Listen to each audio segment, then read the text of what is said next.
You're hearing me okay and you're seeing me okay, right? Yes, all good. Perfect. Okay, this one's might seem a little bit of trivia, but if you think about it, when you're dealing with maps and all this kind of stuff, measurement is important. And although this was pretty standardized by the time we're talking Revolutionary War, et cetera, it did have quite an interesting history and it could impact some of the things you've seen before. So starting out with the systems we use today, we all learned these in school, and in school you were probably thinking, why did they come up with these stupid numbers? 5,280, 3 feet, 12 inches. Look at an acre, 43,560 square feet. What is that all about, right? And then once you start looking at old documents and looking at old surveys, you suddenly find there was a whole different system in use of lengths. As part of the meets and bounds surveys, you would see things like poles and chains and rods and purchases. So now we have this second system. So what's going on here? And I'll explain that one first. So the survey system is based on a unit called a furlong. Now, I don't know about you, but the only time I've ever heard that word used is in horse racing and furlongs. It may be used in some other obscure places, but you do see it there. So you all are probably familiar at least with the word. And where that comes from, this is an old engraving showing these people plowing, and they're saying, Godspeed the plow and send us some corn now. It kind of rhymes, so they're wanting to get their corn. So these oxen here, as they're plowing along during the day, at the end of the day, they're tired. They have plowed a whole furrow long, which is a furlong, which happens to be 66 feet. So that's where that word comes from. Now, it's a little odd to me because you would think some ox are going to be like more energetic than others and some are going to be slow, but whatever. They standardized this furlong as 660 feet. Okay. Now, this is where the survey units come from. A furlong is exactly 10 chains. So a chain is a tenth of a furlong. And then those poles, and you also see rods and perches, they all mean the same thing, is a quarter of a chain. So that's where that comes from. It's directly from this furlong measurement based on these oxen. So suppose the oxen's plowing along and he's finally gotten something 10 chains long, 1 furlong, and then 1 chain wide. So now he's got 10 chains by 1 chain, which is 10 square chains. Now, if I was there in person, I would ask the audience, how big an area is 10 square chains? And some of you are going to know this, and the answer is it's exactly 1 acre. So that's where the definition of an acre comes from, is these 10 square chains. So now the ox gets real energetic. He does 10 chains by 5 chains. You got 5 acres. I mean, this is some easy math here we're talking about compared to what we're doing with the units we typically use today. And they had some wild little sayings. You know, the British always like to come up and name everything. So 15 acres was an ox gang. I guess you have a gang of ox can do that, et cetera, et cetera. So let's summarize these old units. 10 chains is 1 furlong. 4 poles, rods, perches is 1 chain. 100 lengths is 1 chain. And 10 square chains is 1 acre. So this is way more sensible and even almost metric system-y. If you think about it, everything is mostly in powers of 10 and things like that. So it's a pretty cool system. So why are we using this old system? You know, especially when you compare the two, you know, when you first start looking at surveys and you see that a pole is 16.5 feet, you go, well, that's a dumb number. Why is it 16.5 feet? Why is a length 7.92 inches? And the commonality in all this is the feet.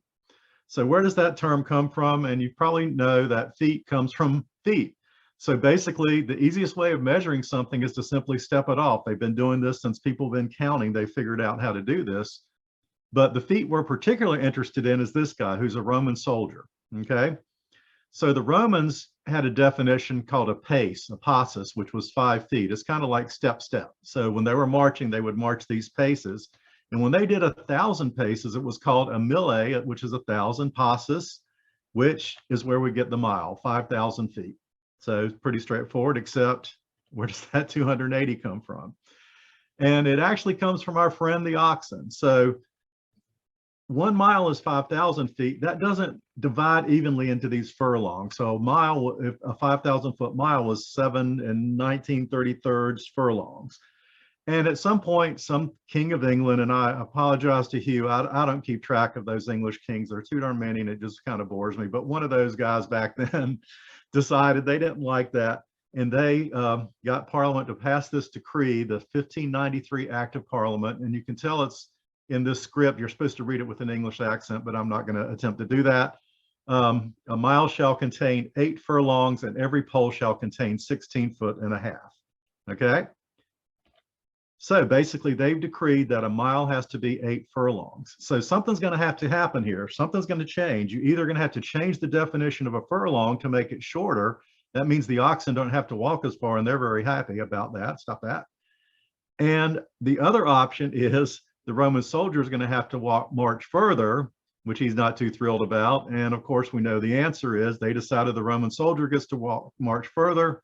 So they added 280 feet to the mile, which makes it exactly 8 furlongs. And that's why it's such a bizarro number. So the conclusion on this is the survey units based on agriculture are more powerful than the Roman army. But if you think about it, if I've got a distance between 2 towns, and let's say it's 50 miles, and I know that, and the king comes along and says, by the way, now it's going to only be 49 miles, you go, oh, well, I mean, what does that matter? But if you've got a deed to land and it says this property line is 30 chains, and you say, oh, by the way, now it's only going to be, a different number of chains, that's going to make you pretty annoyed, and it's going to really mess up everything. So of course they had to go with the unit that was mostly used in surveys. But there's one other consideration to think about. And again, that goes back to feet, and you can see where I went to school. So when they're comparing the number of feet in a Roman mile to the one in a furlong, that means you're going to have to be using a standard definition for how long a foot is. And what was that definition? And of course, again, the length was roughly based on your body. And if you were informally counting steps, that worked okay. But when you wanted to start standardizing, it gets a lot trickier. I mean, whose feet are we talking about? And there's a huge variation in foot size. I mean, forgetting women and children, just even adult males have a huge variation. In fact, over time, they've determined that the Roman definition of a foot was actually 11.65 in today's inches. And in fact, a German definition was 13.2 in today's inches. So it's all over the map. So as long as I can remember, everybody would say, when you say, well, what do they get the definition of a foot? And they say, oh, they measured the king's feet. And I was like, really? Okay, let's kind of think about that. So here's shoe sizes. So if the king is standing there barefoot and you measure 12 inches, that's going to be a size 14. Now, we always hear about them being smaller back then too, and there's not many size 14s today. So the fact that there would be a size 14 back then just can't happen.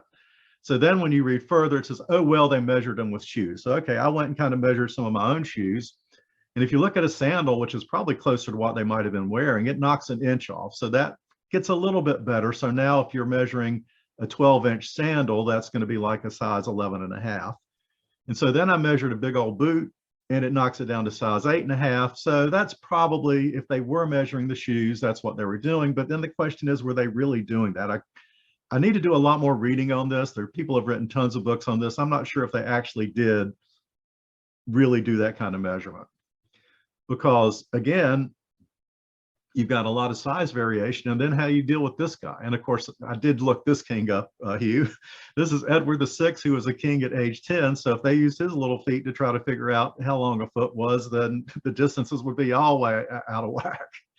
So let's think again about this 12 inches. Instead of dealing with all these different foot sizes, doesn't it make more sense to use a standard smaller body part to define an inch and then take 12 of them? And that could be a lot more standardization. And in fact, that's exactly what they did.